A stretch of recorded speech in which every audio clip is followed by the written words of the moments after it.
have one question for the guys. Why is it that you lot never read fiction books?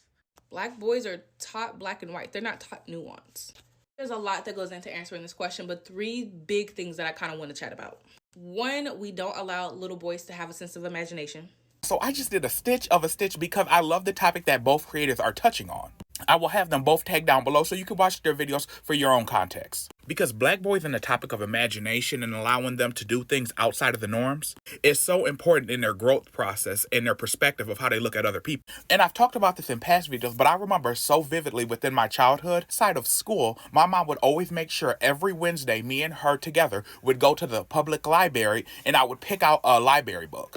On top of the library books I already had from school. And she only had two stipulations. Get something outside of your own perspective and age appropriate. And then to make sure I understood it, my mother, she would print out these book reports that she would make for me and have me fill it out to make sure I understood what I was reading and I wasn't just reading to get it done. They don't always have to be physical book reports like my mom did for me. If you have a child that's not a writer and stuff like that, you could do verbal book reports, have a discussion of the book with them. And I appreciate it now, even though back as a kid I just felt like it was more homework, but it helped me and it shaped me greatly. And the whole reading things outside of your perspective helps you with acceptance later on of other perspectives that you may not be open to within the neighborhoods you live. Like in second grade, I was looking for like Justice League type books. And she would get the books I would want, but she would also throw in there The Babysitter's Club, The Bailey School Kids, Judy Blume.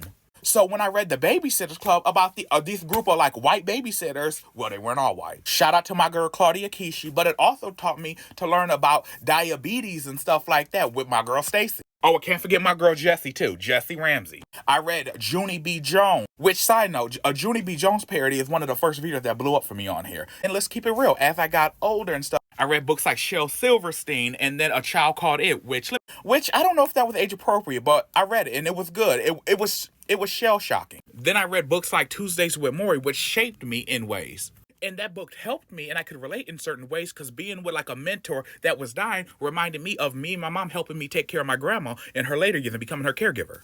Now, I would go from Goosebumps and Captain Underpants to Point Horror, the Magic Hill House books, the Fairy Tale Detectives. Now that's a good. Follow the Drinking Gourd. In conclusion, I'm saying I got a healthy balance of the fun stuff I wanted and the stuff that would expand my mind. So both kids and adult, read some escapism, get some fantasy.